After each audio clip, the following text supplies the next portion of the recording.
Hello, my name is Matthew Philbrick, host of The Real Game, a podcast by coaches for coaches.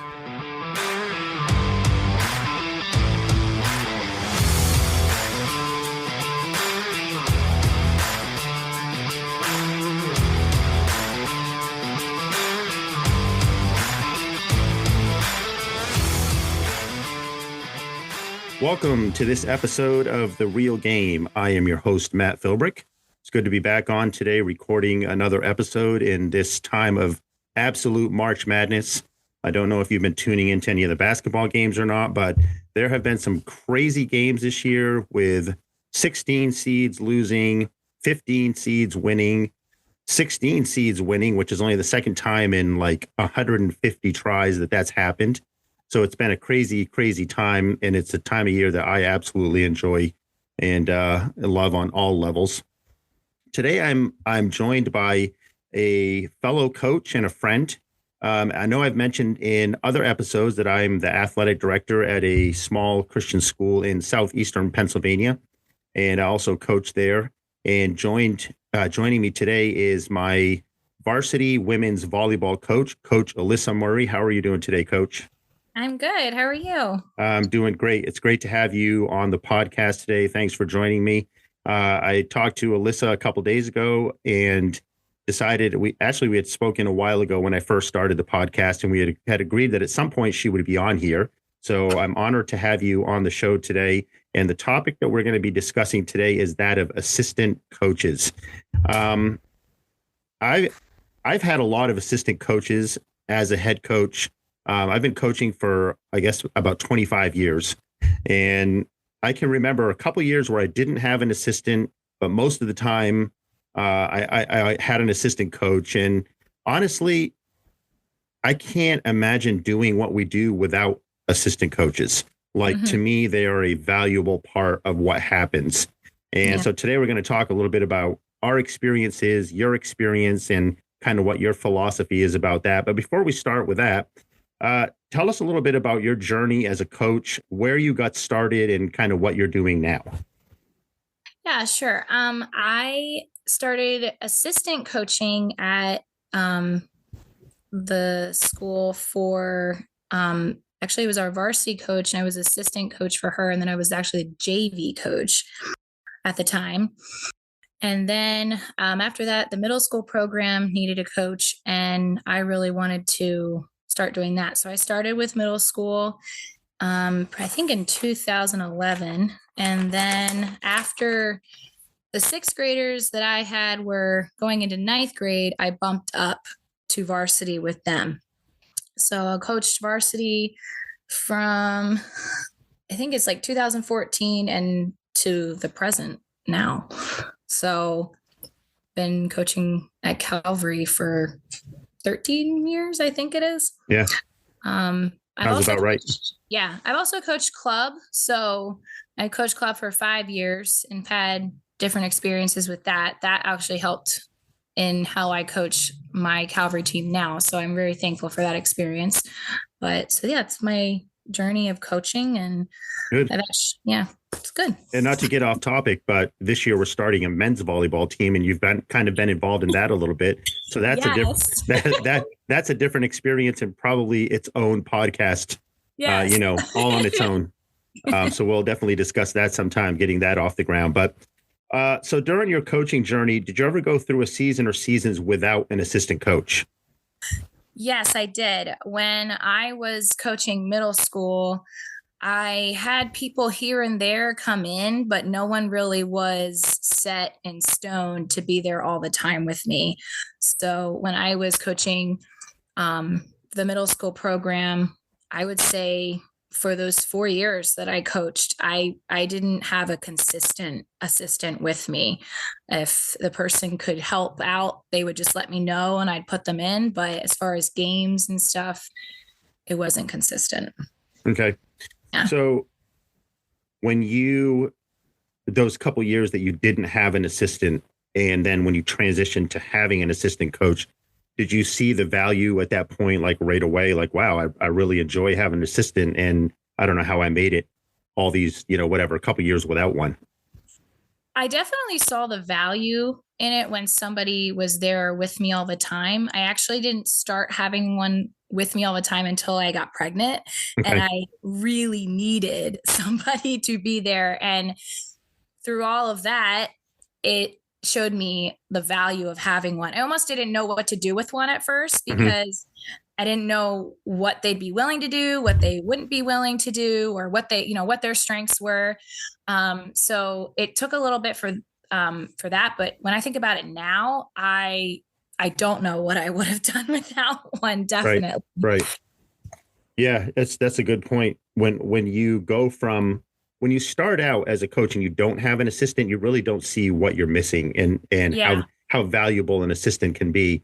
And then when you transition to having one, all of a sudden it's like, how did I survive without this? Yes. Because they're such an asset and can be such a help when you need them to be there for all kinds of different reasons, which we'll get into later.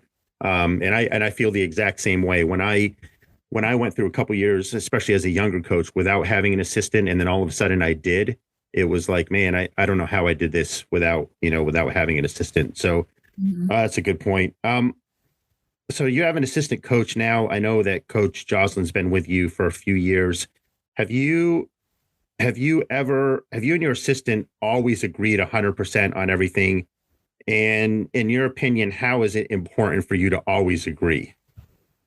No, we have not always agreed on everything. And I will say it is not super important that you always agree. There's certain aspects of the game that I think you need to agree on.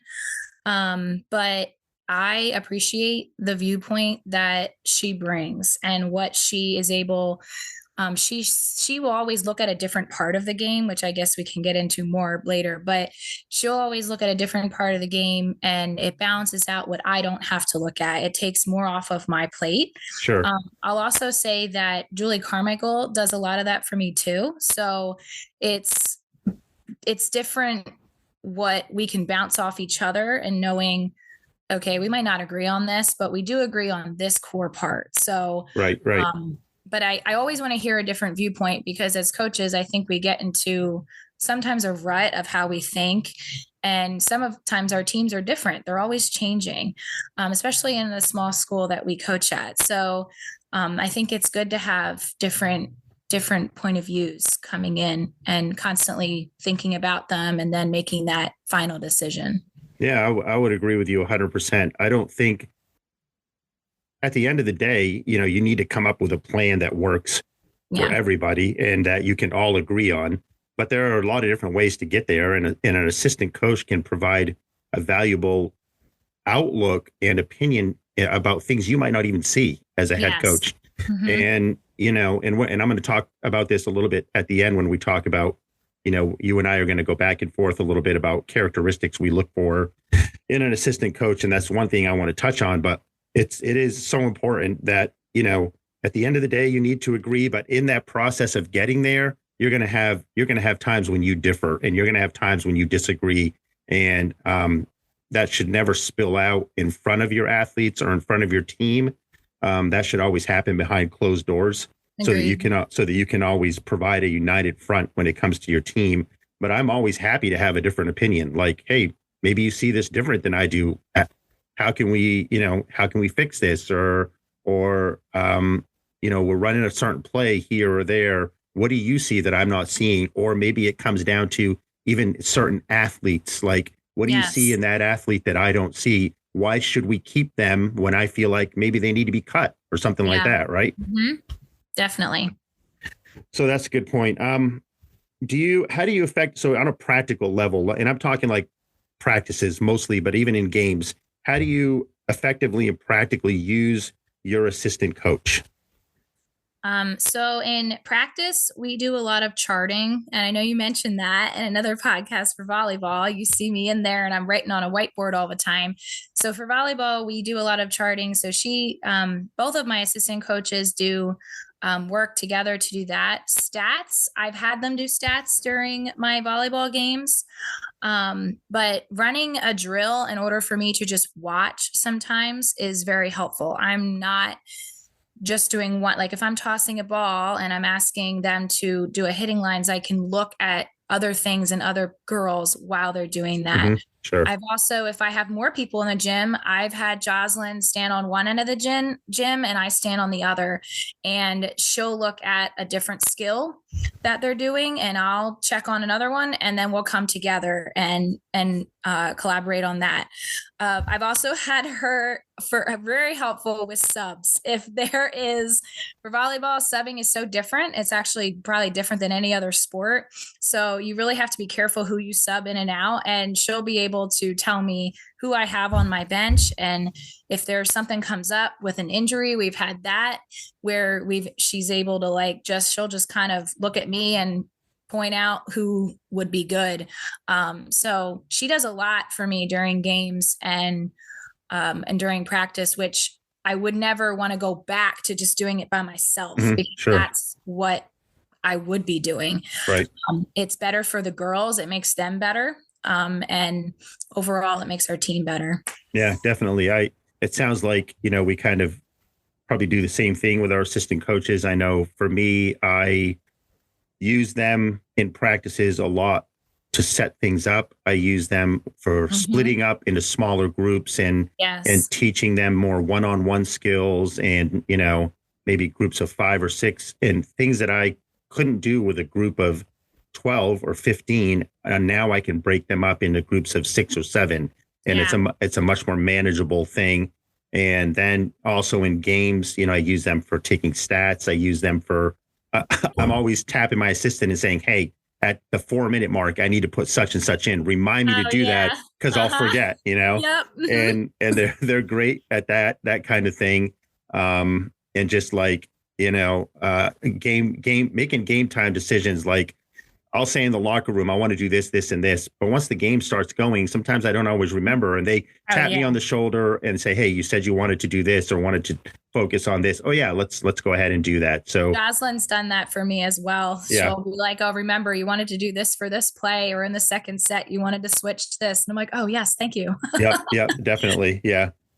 So, all right. So I told you to come up with a list of just a few characteristics.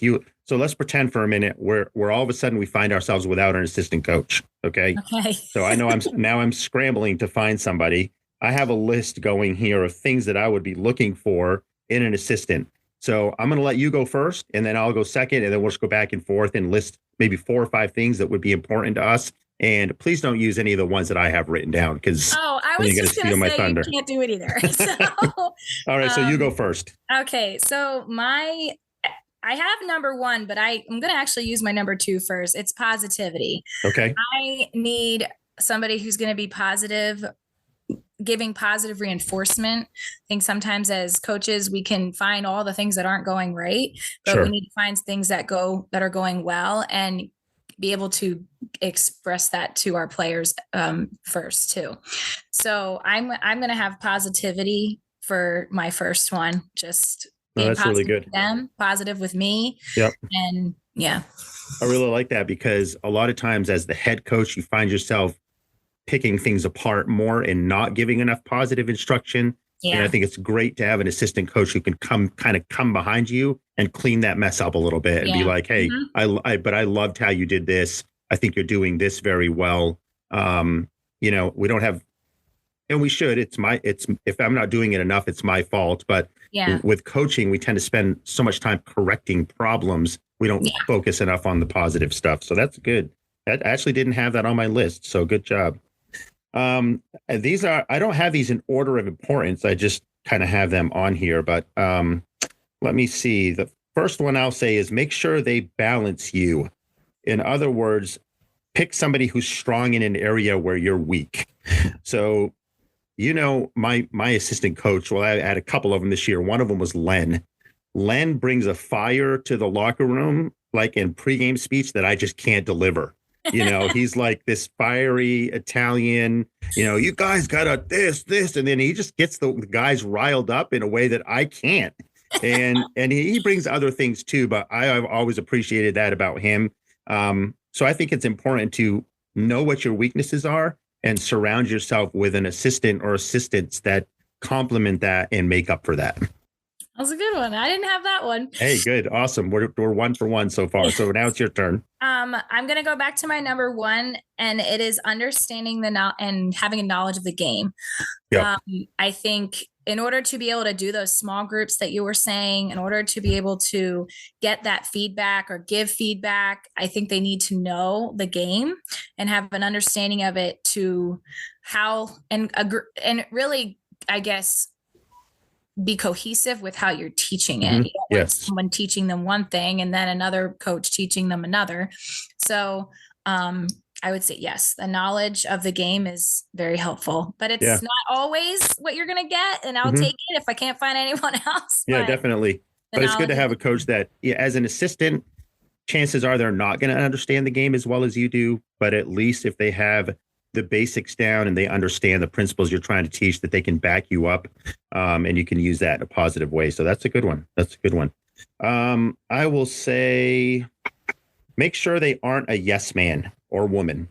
In other words, make sure they have their own ideas and bring usable stuff to the discussion table, and then make sure they're okay if you don't use their ideas all the time. Yes.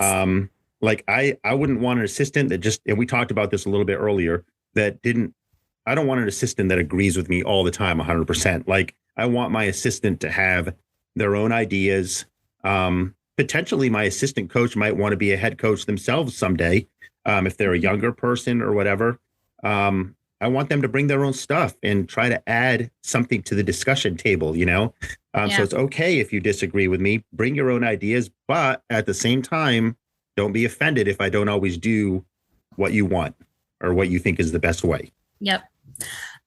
You kind of did take one of mine. Mine was a unified front that you just had mentioned before.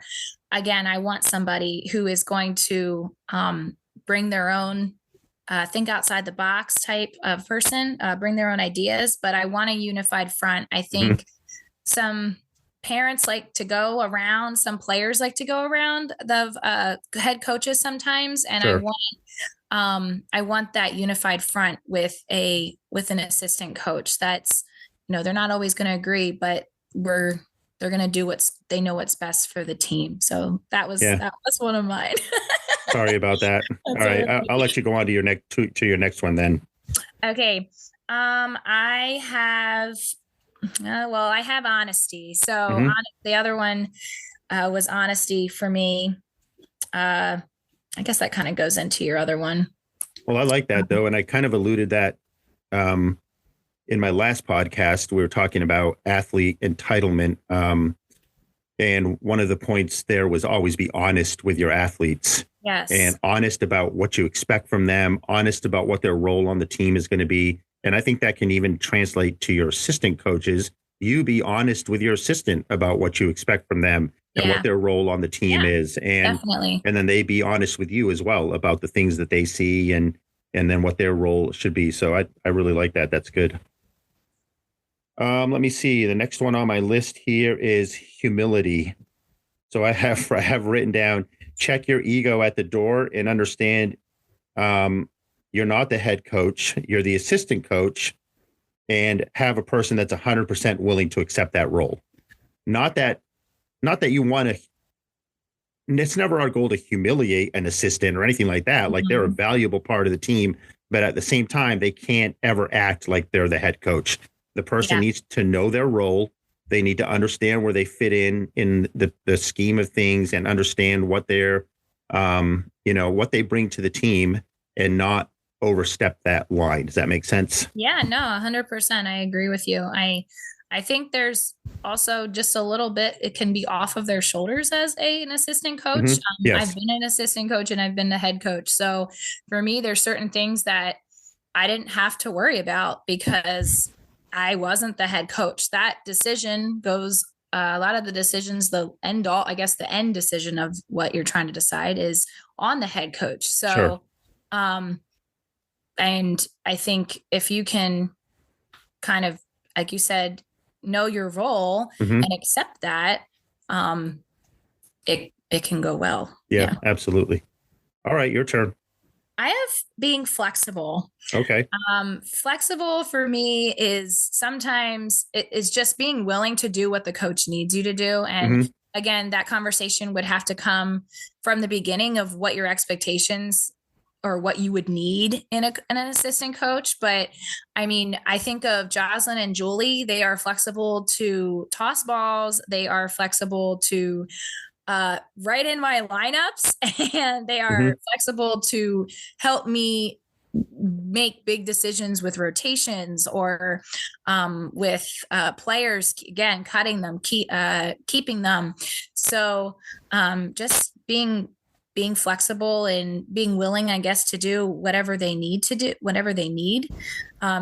the scope of what they can handle, obviously. But yeah, being flexible. No, that's really good. I like that. And I've seen that firsthand. I've seen your assistant coaches interact with you, and I've seen how they are willing to do the most minute things up to the real big things, from, from picking things up after practice or staying after practice to clean the bleachers, all the way to being in difficult parent meetings. Like they've done those things, that's 100%. That swings from one end all the way to the other end. So that was a very good example. Yep. Good job. Okay. So one of the things I have is loyal, loyal to you, loyal to the kids, loyal to the program. They have your back and support you always, not blindly. So that doesn't mean they can't disagree. Yep. And disagreeing has to be in private and never in front of the team. So, somebody who just has your back, like they support you when you're wrong, they're willing to tell you that you're wrong in the right setting. And when you're right, they're willing to go to bat for you 100%. That's super important to me. Yes. That's very good. I think that, like I said, with the parent, like sometimes they like to go around you if your decision, or bounce something off of an assistant coach, and you're like, no, that's not the person you should bounce it off of. Right. Yep. You should just come and ask me. And again, we as coaches have to be approachable, and we have to work on that. But I think it's that redirect, say, hey, you should probably go talk to the coach about that. That's something that I'm sure she'd be willing to speak with you about. Yeah, definitely. And then just showing, like, again, you're a united front, and that the team and those decisions are important, that they stay positive and honest with them. Yeah. Yep. I have one more. Do you have any more left? I don't have any more. No. Okay. The only other one I have is that they're a servant leader.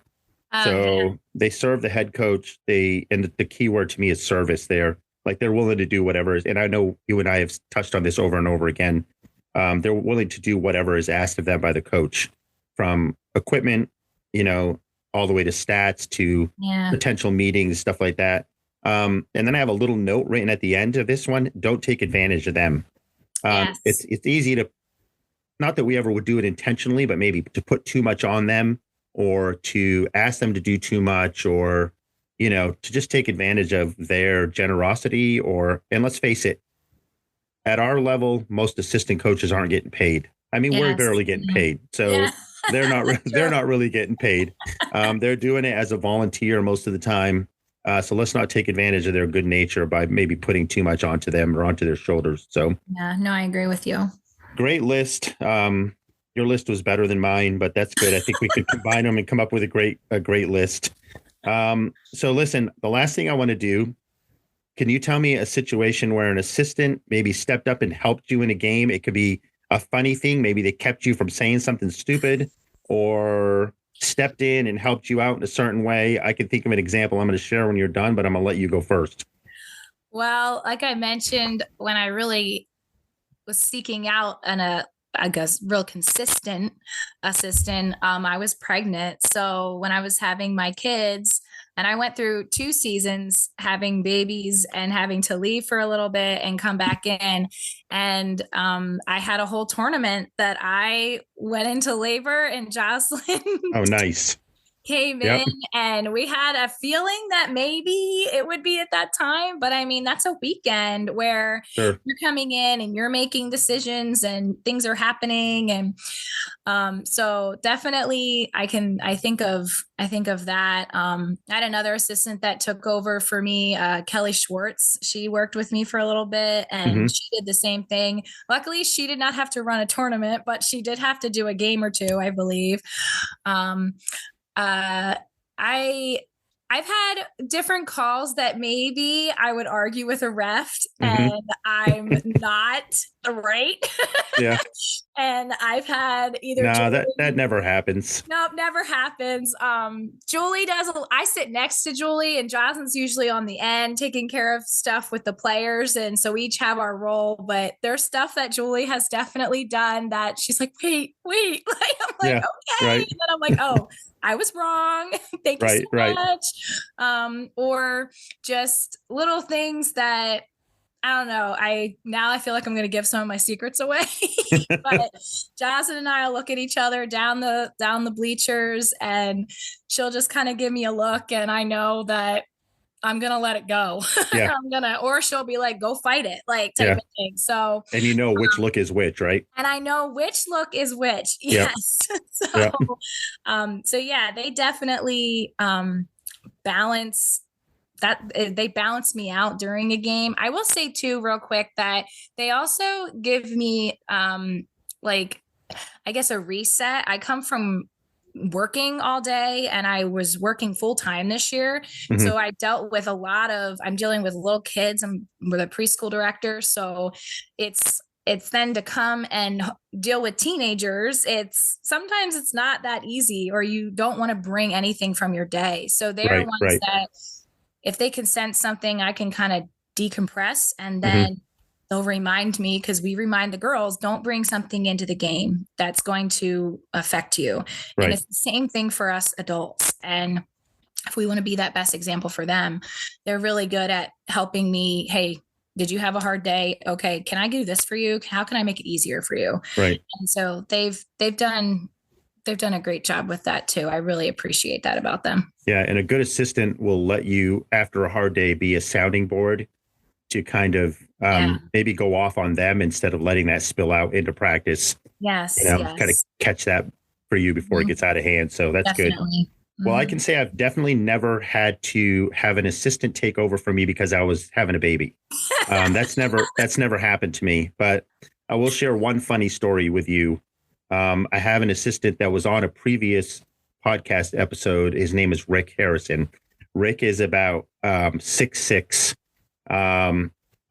As you know, pretty soft-spoken guy. He's not going to cause problems, but you know, if there ever was a rumble, he'd be somebody you would want on your side. Okay. So we're playing in this game in northern Indiana. It's like out in the middle of nowhere. And the game was a very heated physical game in it. And we had a good team that year, but we ended up losing the game right at the end. And what I thought was a terrible call.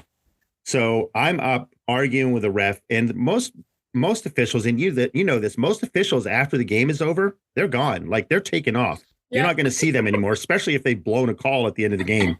I was yelling at this ref, and he came right at me. Like he wasn't going to have that. So he came right up into my face, and he was like, "What are you going to say, coach? You know, what are you going to say?" And I'm like, "That was a terrible game." We're kind of going back and forth, and I could tell, I haven't been in this situation a lot. I could tell he just wanted to either hit me or something, you know, like it was just that look in his eye. And all of a sudden he kind of looked up a little bit, and then he just turned around and walked off.